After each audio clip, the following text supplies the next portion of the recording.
Well, welcome to Let's Talk Conversations on Race. And I'm so happy to have with us Dr. Lucretia Berry. And I'm going to tell you all a little bit about Dr. Berry because she's like super interesting. And I'm really excited for this conversation. So, Dr. Berry is a visionary in education and cultural transformation. She is the founder of Brownicity, which is a pioneering nonprofit organization committed to leveraging anti-racism education and bridge differences. So she's already speaking my language. Bridge differences, foster belonging, empower learners of all ages to contribute to a more just and equitable world.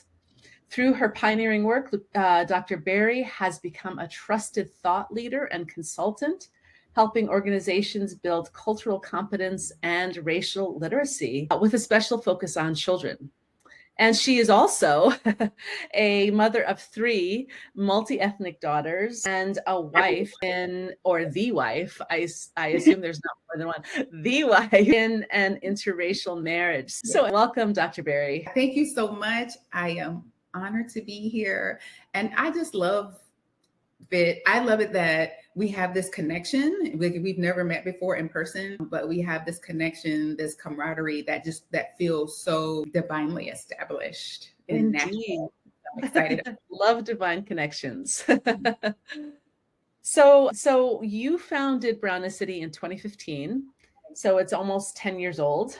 Wow. Yeah. Can you tell us what it is and why you founded it? Right.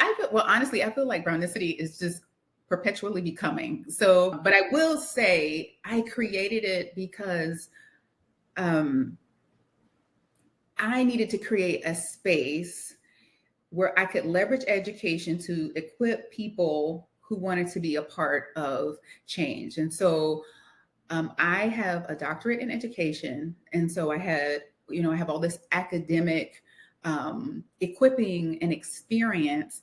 But outside of the walls of academia, people had needs. They needed understanding. They wanted to know how to move forward in healing. People wanted to grow and be a part of co-creating communities that they believe are possible. Like people could feel this is back in 2015, like this shift coming. But at that time, and I want to say still, there are not a lot of resources for the public. Like all the good stuff is behind the academic walls. And so I created Brownicity to be able to move to research and to put this thing into practice, create opportunities for people to learn and to get understanding and to be equipped so that they can move forward differently. So, for example, one of the first things that we did as Brownicity was to hold a hair affair, because moms of all backgrounds asking me about hair and textured hair, like hair like mine or wavy hair. And people often found me and my husband, who is white. They loved being in conversation with us around race or ethnicity, culture differences. And so we just allowed that to become. So we had all these moms, and the moms brought their kids, and then I did education on hair, and then we watched all kinds of liberation happen in the moment. Moms with straight hair now understanding how to do their child's hair, that baby was wavy. We had, just all kinds of things, because whether, your children's hair is like yours or not. At some point you might have a sleepover and their friend's hair is different, but it was just this really practical way of bringing people together with different hair textures, kind of bonding over this understanding that hair is not ethnic, hair is not racially aligned, and then we all could kind of learn about the differences and appreciate the differences with hair, kind of take away the fear and the mystery. So Brownicity became that kind of space, and I will explain that it is, I guess, like a portmanteau, like it's two words pushed together, and so brown and brown represents the melanin that we all have. If you have less, like my husband, then you are lighter. If you have more like me, then you are a darker brown. And so we use that brown as a unifier of humanity. And then or ethnicity comes from the word ethnicity, which means that which we have in common. And so our tagline is many hues, one humanity. And so brownicity is kind of the container to hold that idea, but also hold space for us to learn and grow and expand. So good. That's so excellent. Yeah, I've talked about the invention of race before, and how race is random and oppressive. The idea, some people think if race is bad, then we should strive to be colorblind. But in reality, race was created to oppress Black and brown people. But God created ethnicity, ethnos, the nations. Come on now. And yeah.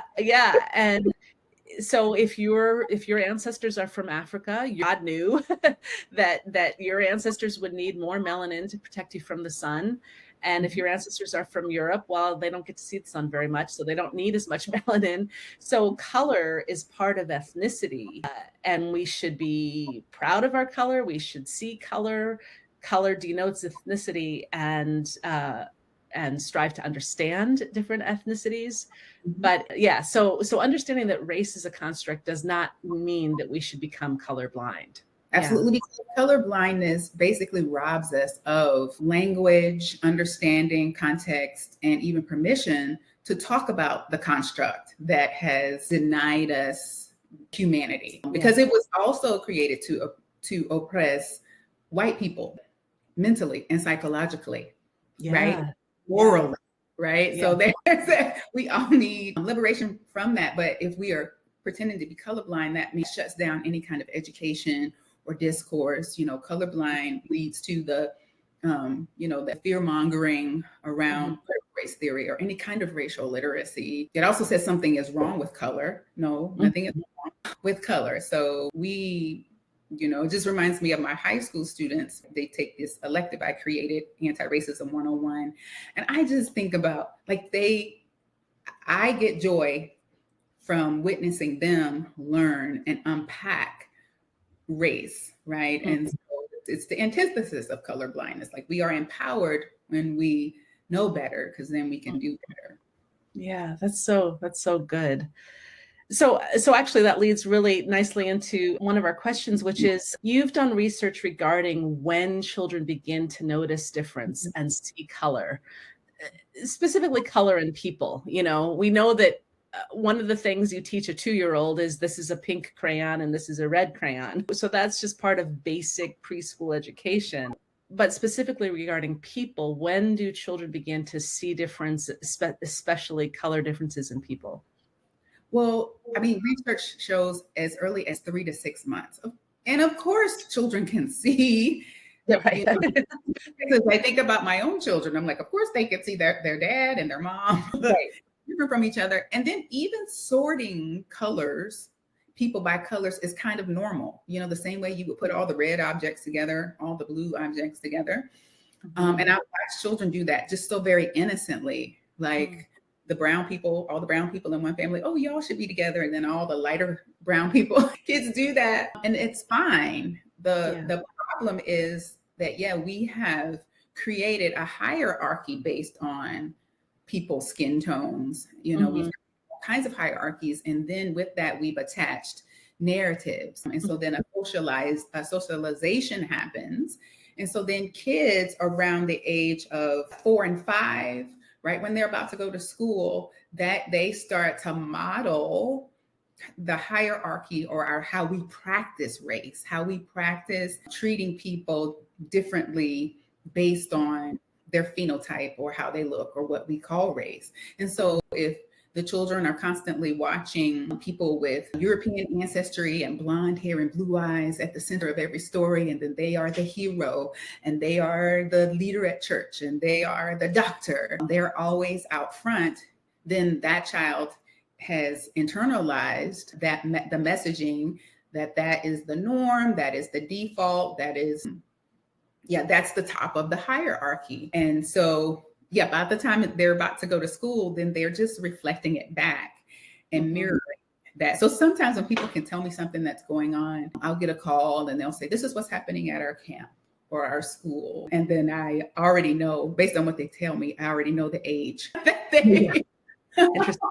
Yeah. Yeah, the children are reflecting the patterns of what they have seen in the world. They, in essence, have been conditioned, right, by the very world that they're in. So if we're functioning, if the patterns are being maintained, the people at the top of the hierarchy have lighter skin and straight hair and lighter hair, and then the people at the bottom of the hierarchy, have darker skin and kinkier hair, or hair that is not straight, and they have brown eyes, and you only see those people maybe in serving roles, then you make that association, and then it becomes implicit. It becomes, which is a conditioning that, of course, the children have had no control over, unless have been given tools and information, or they've been exposed to environments that contradict that hierarchical or racialized norm. Yeah, and that speaks to why, we talk about greater diversity in public education, for example. And, in our school district, the majority of teachers are white. And of course, we understand that that's problematic for Black kids, but it's also problematic for white kids, because those white kids are being conditioned, like you said, that everybody in authority and everybody who's important is white. And so, unbeknownst to them, their parents could be the most progressive, inclusive parents in the world, reading stories and all kinds of things. But when they go out in the world, like you said, their doctor is white, the teacher is white, the pastor is white, the coach is white. So all the leaders are white. No. Yeah. So I'm thinking about a story that I've told before, but when one of my sons was 3 years old, he went to his first birthday party, and I knew it would probably be mostly white except him, because his preschool was all white except him. And they sat around in a circle to play Duck, Duck, Goose. And I noticed that every kid who went around, tapping heads, duck, duck, duck, duck, goose, every kid went over my son's head and didn't touch my son's head. And so duck, duck, duck, goose. And then the goose gets to run around the circle, and every kid got to be goose except my son. Wow. And so I don't think those parents sat their 3-year-olds down and said, there's going to be a Black boy there, and I don't want you to touch his head. Nobody said that to their 3-year-olds, but they noticed that my son was different, and they all subconsciously avoided touching different. Absolutely. So even though he was invited to the party, he was not fully included. That's powerful. Yeah. So how do you not belong, or invited and not welcomed? Yes. Yeah. So clearly, as human beings, probably out of our instinct to survive, we notice different. I grew up in New York City, and I remember when I was going to be taking the subway by myself as a teenager, my father went with me on the subway, and he taught me how to look around the subway car and notice things like, okay, there's a man in the corner talking to himself, is he dangerous, or is he just a little crazy? Is he fine? And he just sort of taught me that discernment to notice my surroundings. Who's acting up? Who should I stay away from? When should I actually get off the subway because it's no longer safe to be in that subway car? So part of our survival is noticing when something's up, when something's odd. But at the same time, so kids notice different, but different was translated in their little minds as bad. Absolutely. Yeah. So how do you train kids, help kids? Yes, that child looks different from you. Yeah. That family looks different from our family, but different isn't bad. Absolutely. And so, yes, we are wired to be suspicious of different, right? You look at your own face, or you look at your own surrounding. For example, one of my children articulated that for her, interracial couples and multi-ethnic families that look like ours are automatically safe to her. Because that is, we favor, or we feel safe with what we know, right? But the common thing. Now, again, that's okay, but as sophisticated beings, we can override that kind of primitive way of surviving. We don't need it anymore. We don't want that kind of wiring to cause us to cause someone else harm. Like somebody's just Yeah. mind their own business, right? Yeah. Fun. So we don't want that wiring to cause someone else harm. Mm-hmm. Also, we do live in a country that built a whole belief system on differences being bad, or differences being a way to validate writing people out of humanity. Because we had to be able to say, and I don't mean me specifically, but like the founding people had to be able to validate writing, all men are created equal, right? Because that from enlightenment. But then they had to, make it okay to then own people and have free labor. So then in that sense, we're going to allow the physical difference to be the determiner of, well, they're not human. So this really, the enlightenment doesn't really apply. Yeah. To them, right? So that's really baked in Mm-hmm. to how we practice, to so many of our practices.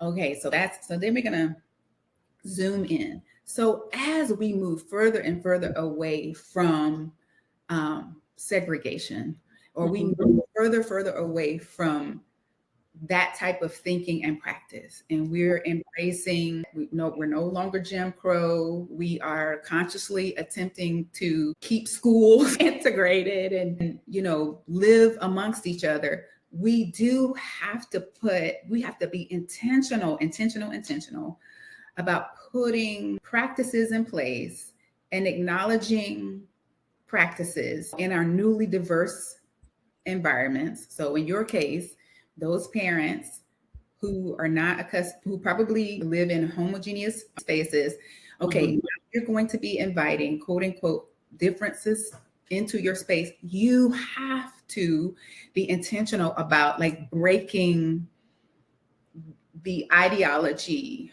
or the instinct that difference is bad or difference is unsafe. And so what's it, Daniel Kahneman talks about system 1 and system 2 thinking, right? And I hope I'm getting this right. And I'm talking about this, so I didn't check. Quick, fast, that's that instinct, difference is bad, be afraid. But then 2 is, okay, we slow down, we're conscious, we check that instinctive thought, and then we override it with welcoming, belonging, whatever, education, curiosity. Yes. We have the capacity to be able to do that. We just have to first know we need to do that, and then we have to be intentional about it, right? So if I am, let's just take a church, for example. If you're going to be a multiracial, multicultural, or multi-ethnic, because church culture is church culture, so multiracial, multi-ethnic church, then you can't just bring people together, just bring people together who don't live with each other, who live in racial silos and say, okay, we're going to worship, yay, we did it. You have to put things in place to help people be able to bridge differences, know how to talk to each other, know how to appreciate different perspectives, different cultural practices, different ways of thinking, and knowing we have to put these things in place. Otherwise, we just come together for a party or come together for a church service, and then we are going to have these kind of disruptions and experiences that actually push us further apart from each other. Yeah. And that's what we saw in 2020 when all of these diverse churches, were together, and then George Floyd was killed, and Black people in that congregation were hurting, and white people had no idea why and how to deal with it. Those white pastors, a lot of them just ignored it. And now and a lot of those Black people left. Absolutely. But so you're right. It was sort of a very shallow unity. Oh, Um, absolutely. It's like, yeah. and I would say, well, actually, my husband would say this because he grew up in ministry. He's a pastor's kid, and he would say they're so proud of themselves for having, people of different backgrounds in one place. But really, civil rights did that. Don't be so proud of yourself. Right. And I learned from him that he said, because he had been in this much longer than I had in terms of being in a multiracial church. He said, and so what happens is that every election season, the Black people stop coming to church until after the election, and then they come back. And nobody ever talks about why. Yeah. Nobody ever tries to bring healing and perspective. Nobody ever tries to do this equipping so we can actually be one, have all things in common, and move forward, right? Mm. So yeah. Yeah, man. Gosh, I could talk about that for about an hour. But so you said you did a wonderful TED Talk, and you said in that TED Talk that white children are more likely to demonstrate racial bias than other groups. That really struck me that you were so forthright about that, because we love to sort of both sidesing. We love to say, well, Black people could be prejudiced too, and it's part of the human condition, and blah, blah, blah, blah, blah. But you said very succinctly, no. I mean, everybody has their own issues. I'm not saying Black people are better. Black people are better than white people or anything. But when it comes to this particular issue, yes, the white children and white people have more of a burden than Black people. So you sort of touched on that, but can you talk about that a little bit more? First of all, I love how you said that. You said have more of a burden. I feel that way too. But I know that I can say that in some spaces, or I have said that in some spaces, and the pearls get clutched, and how dare you, because the white children aren't oppressed. Okay, but yes, there is a different burden, and it's all very explainable, and it makes sense. And so I'm going to read so I don't go off on 15 tangents. So overall, white children are not inherently more biased, but their environments, exposure, and the ways in which race is discussed or avoided, mostly avoided, in their social circles contribute to the development of racial bias. So we'll have like lack of direct exposure to racial diversity. I think the statistic is like a white child might have one friend that's not white out of let's say 8 friends, but a child of color could have a very diverse group, can have some white friends and some friends, but yeah, and I've had this conversation with my child and told them, my children, and I tell them that statistic when they'll ask me, well, why does whatever said white friend say this or think that? And I tell them the statistic, and I say, and so guess what? You're that one friend. Who's going to hear all of this, ignorance and And so then, social learning and cultural messaging, on which we've already talked about. And then, of course, in-group favoritism. You're going to find safety in people who look like you. And then we've already talked about, the implicit bias. So they have a very different burden because they have not been given tools. So they have like more exposure to like the racialized identity of whiteness without having tools to deconstruct it, to think critically about it, to challenge narratives. Whereas I'm going to use myself as an example. I was constantly in my family growing up, which is monoracially Black, constantly giving tools to think critically about race or especially whiteness, because I was not growing up thinking that white or whiteness was superior. So constantly think tools to think critically and to navigate and, taught history, all of that. So I was, again, having a different exposure, receiving different messaging, and then, of course, given tools to navigate, whereas the majority of white children are not. And so I will say, I am elated that for the most part, most of the high school students who enroll in my course, the majority of them are white. And I'm so like, so good. You're not preaching to the choir. Absolutely. Here's tools. And they appreciate it. They so Yeah. appreciate it. Yeah. And it strikes me as you're talking, I'm sort of playing devil's advocate in my head, and somebody might say, well, white people are the majority, or we don't for now, not much longer, but for now, white people are the majority. In our neighborhood, we don't have any black kids in our neighborhood, or, so I'm thinking that yes, white people are the majority, but that's not the main problem because there are so many non-white groups in America. But the main culprit is really our segregated lives. Absolutely. Yeah.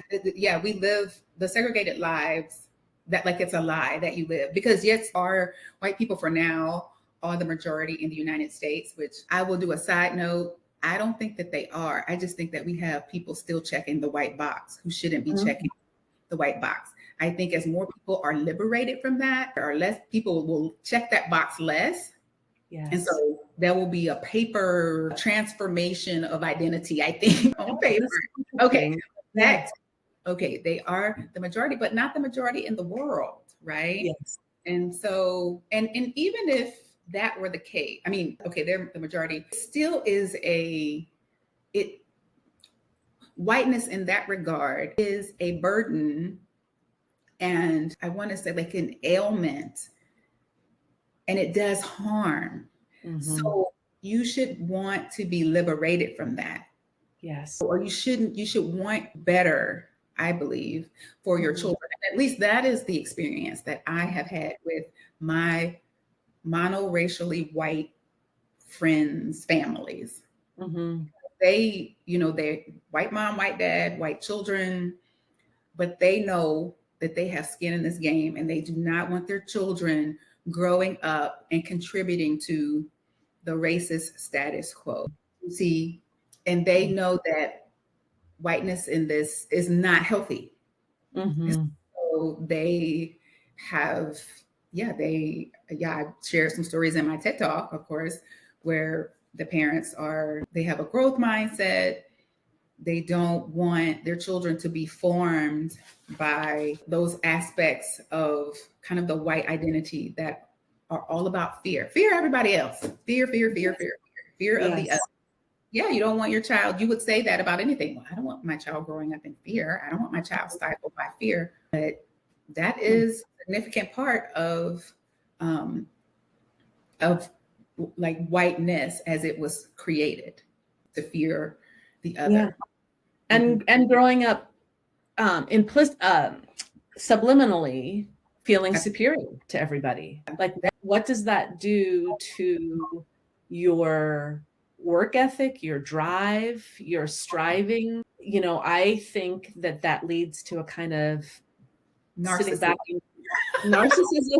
sitting back on your leaves, a kind of a mediocrity, a kind of a lack of hunger. You see this hunger in immigrants, especially immigrants from poor countries, that there is just like educate, my kids will get a good education, they're going to get a good job. There's just this hunger that you don't always see in Americans. Well, you told in that TED Talk, you told a beautiful story about a little girl who went up to her mom and had read or learned a statistic that Black kids are 5 times more likely to drown than white kids. And she asked her mother why.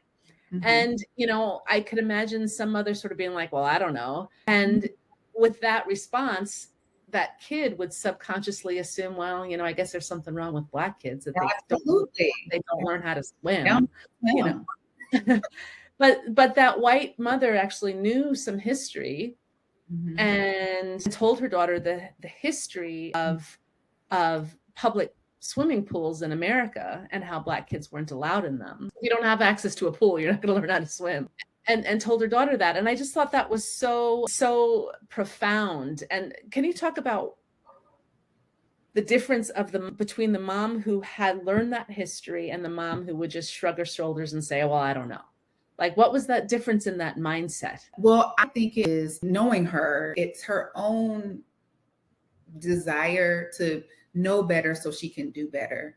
So I call it, I don't know, a growth mindset. She and like other white moms that I've had the privilege of walking with or serving as a guide as they have taken on this self-liberation, Mhm. because they, and this mom specifically, did not want to raise her children in the fear of other the way Mhm. that she was raised. And so she went, talk about introspection, contemplation, like deep work. She went back in her own childhood and found the moment, when her parents did something that taught her to be afraid of Black kids. So she was going back and recalling those so she could bring healing to herself. And then, yeah, she of course did not want to perpetuate that with her own children. And so then education is a tool Mhm. for that. Yeah. Mhm.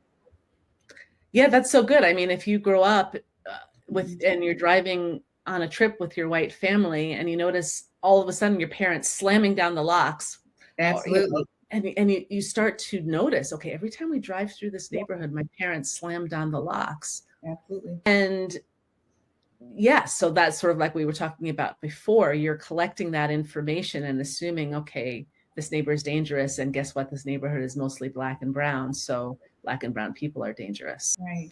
And then if you're growing up with that, you're an adult and you never investigated. Now here you are keeping yourself away from Black and brown people who may have all kinds of, goodness if you were to have a friendship, right? Because people need people, and somebody could have an answer that you've been Yeah. seeking.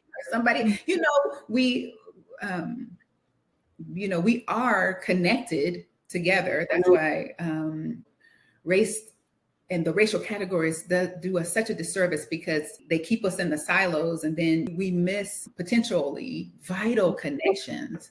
And Yeah. so, I think about, again, my white friends, who are parents, if they would have held on to those fears, then they would not have, met me or been able to have a relationship with me, and vice versa. And I just think about how much we learn from each other and how much our lives benefit from being in community with each Mm-hmm. Mm-hmm. Yeah, totally. Yeah, while you were talking, I was thinking about one of my closest friends is Nigerian, and I can't imagine my parenting journey without her as a friend, Yes. because she's got a couple of her kids are older than my kids. So part of it is that she paved the way, and she paved the way to applying to college. So I'm like, how did you do this? But so Yeah, some of it is sort of natural. She paved the way, but some of it is just cultural, like absolutely. ways that she looks at parenting Yep.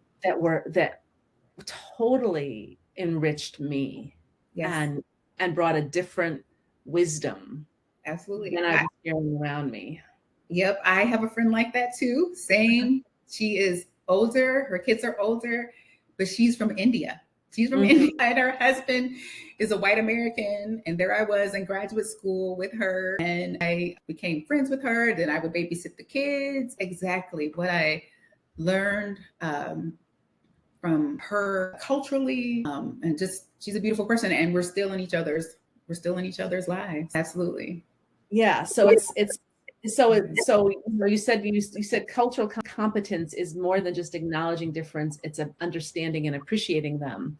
And that's sort of what we're talking about, that you acknowledged your Indian friend's difference, Mhm. but it went more than that. It was sort of like a, how could the I don't know how that scripture goes, how could the eye say to the hand, I have need of you? Absolutely. So it's appreciating what she brought to your life. Absolutely.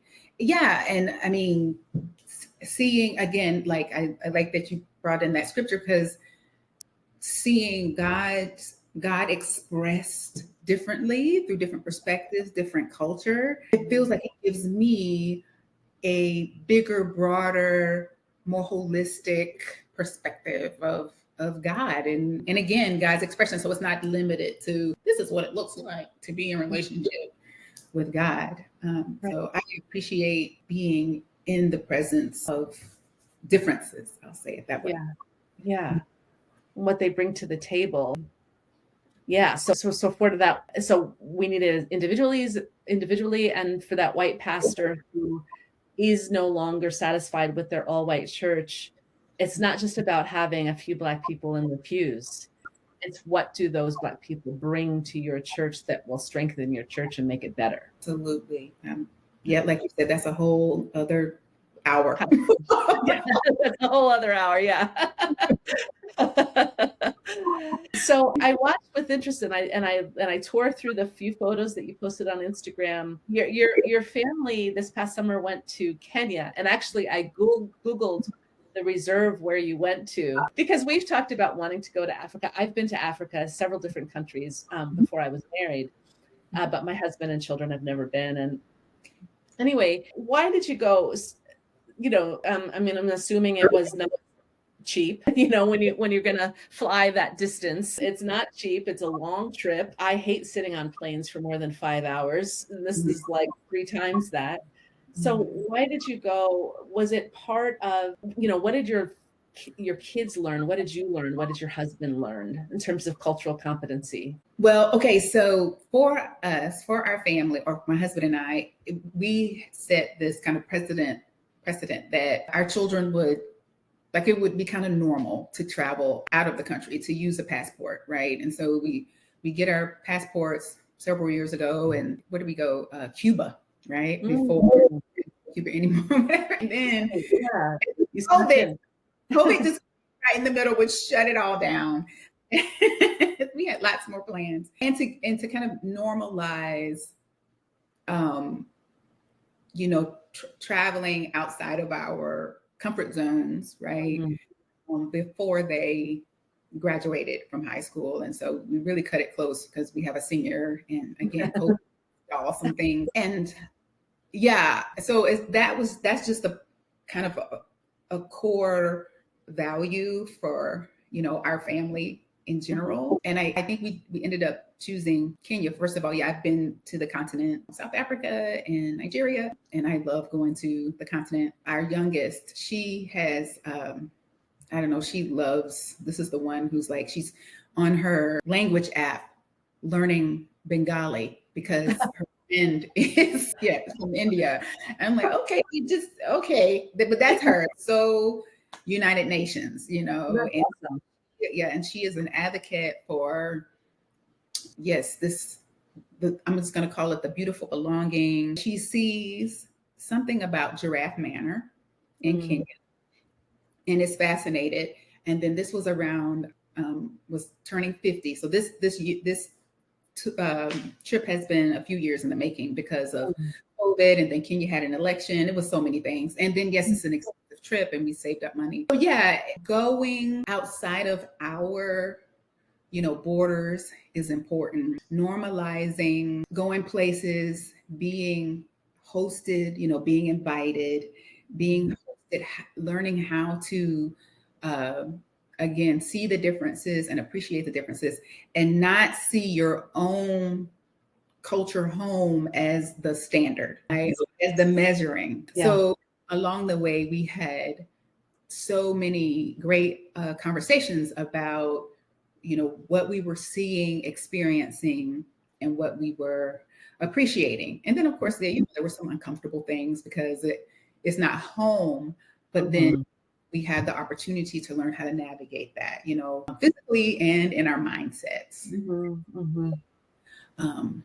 We had a phenomenal time. We had an instance where, something happened, and that, challenged, like it was like there was a cultural practice there that was probably, well, like it was a cultural norm, and we didn't necessarily agree with it. But it's okay, so how do you show respect for that? And then, and while holding your own, value system intact, how to balance that. So that's tough. You're right.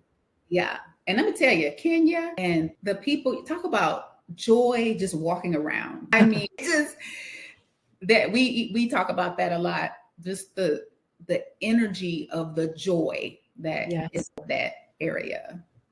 And of course, I also want my children to see and know and understand that the continent of Africa is not the source and the norm for poverty and the definition for poverty. And so that was another reason why doing a luxury vacation so that they could experience the luxury of the continent was really important. And we had these conversations as we approached the trip, because they say, well, God, I told somebody that we're going to Kenya. And then they say, why? And for kids, our kids, they're like, they didn't understand why somebody would ask them why they're going on. Right. So then we say, oh, because they think you're supposed to be going on a missions trip. Oh. And so then we have to explain that, because that's just not a part of their upbringing, like seeing the continent as a place. So they don't. So we have. Oh, they think that they only know the continent as a place to do a mission trip. They don't know. They don't have this context of it being a vacation. Okay. Yeah, that's powerful. We're not going to give to them in a patronizing way. We're going to enjoy it and receive something. We learned so much, and we were learning Swahili and just learning the level of excellence. Yes.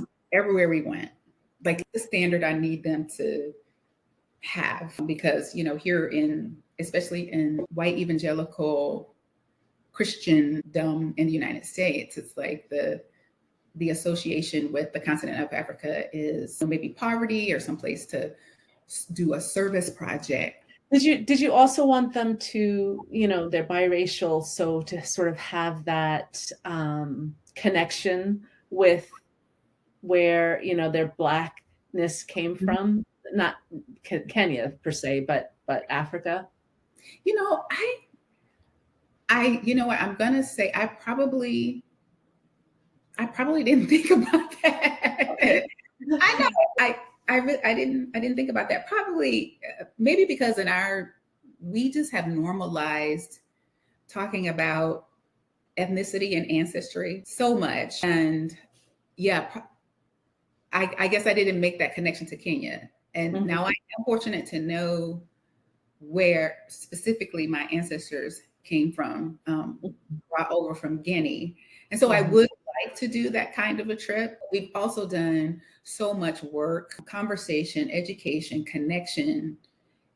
With, I think just in general with, okay, this is where my African ancestors came from, your African ancestors came from, and then this is where they worked, were enslaved. We are fortunate to know that, to have that history of where they were enslaved in North Carolina.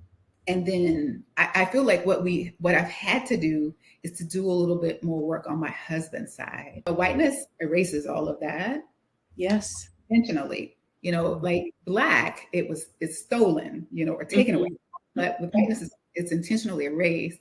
So trying to get them to really connect with, okay, you're Italian and you're German, and this is how that shows up in my husband's side. And so I'm like, I want to do a trip so they can connect too. Right. No, it's true. It's true. That has been erased. I mean, except for, I have a friend who's very Irish and very proud to be Irish and goes to Ireland every year. So in some cases there is that connection to where their ancestors came from in Europe. But you're right. It's sort of like in this country, all that matters is you're white, and the rest doesn't matter. So I think this is my last question. Just honing in on your family a little bit. Two prongs to this question. Firstly, I've seen a picture of your daughters. I know that they're different skin tones, which is very normal for interracial families. Some come out light and some come out dark and some come out somewhere in between.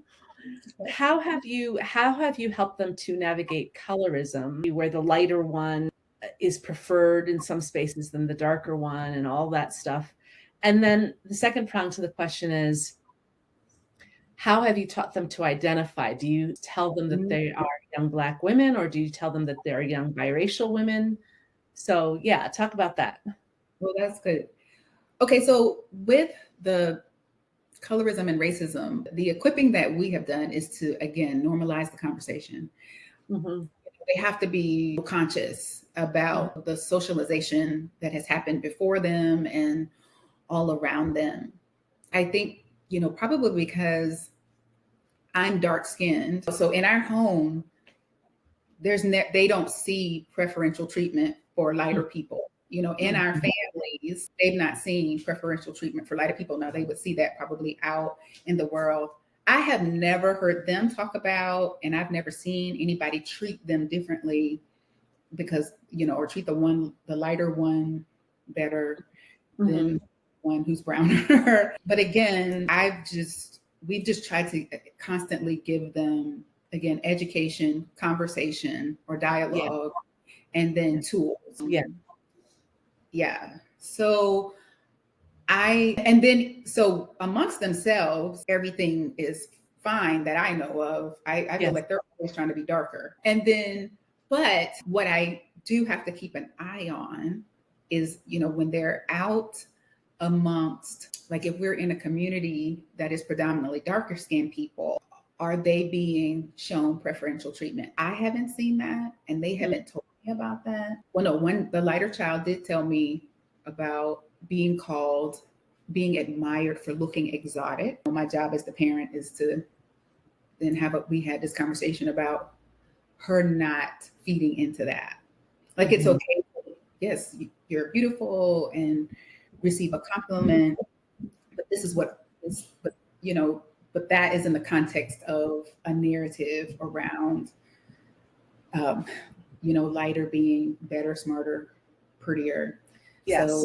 I feel like my kids, just having these conversations are so normal. And I know that when they are around friends, you know, I can tell that the friends aren't having these conversations in their families because you could just feel you could feel the energy shift. Hmm. Oh, Interesting. we'll just talk about this. Yeah, let's just call it what it is. There is no silence. There is no we're gonna skip over this or we don't talk about it. Like we just talk about it, and they probably get tired of me talking about it. Yeah. Yeah. They and then in terms of how they identify, I will say I don't have a solid answer. I do put the emphasis on ethnicity, race, but at different times in their development, you know, I have heard them refer to themselves as mixed. Like me personally, I don't use the term mixed, and it's because of how I teach race. So calling somebody like mixed race feels weird coming out of my mouth. But I don't have a problem. Like, if that's easy for you because you're a child and that's what you want to say, okay, that's fine. Like Mhm. I'm more concerned with them being confident and however Mhm. to identify. And so they at different stages have said different things. And so for example, I have one who wants to be black. I'm black, you Yeah. know? And therefore, if somebody tells you that you are not, then we talk about how to respond. And so Right. we practice different ways. And I'm like, and if you need help, you know, with that, please come get Mhm. me, get your dad. So yeah, but they know that they are multi-ethnic. They know that they are, you know, African and American and Italian and German. So they know they have multi-ethnicity, but they know that in the United States, they are seen as Black, even though Mhm. we are racialized in our Mhm. home as multi-ethnic. Yeah. Yeah. That's so good. That's so important. It's like everything that you just said, you know, for your lighter daughter to understand, yes, I might receive privilege, I might receive these compliments, and to be sort of humble and aware of that, but at the same time to not buy into it. Mhm. Um, and then also just this is how the world will perceive you. The world will perceive you as Black. That's fine with being Black, but in reality you are multi-ethnic and you have this other side of you which you shouldn't be ashamed of or try to closet or anything like that. Yeah. So that's just so good and so important. Wow. Well, Lucretia, is there anything you'd like to add? No, I love this conversation. I cannot wait to get your book. And then I just look forward. We're going to do some other things together. Yeah, I look forward to that too. Yes. So thank you so much for giving us an hour of your time this morning and your expertise and just your wisdom. And it's just been so rich. And thank you so much for having me. Thank you for finding value in me and what I do. I Yeah. appreciate that. Yeah. Hey, thanks so much for watching or listening. If you'd like to find out more about my book, What About the Children, or just lots of other interesting things, you could go to NicoleDoily.com. See you next time.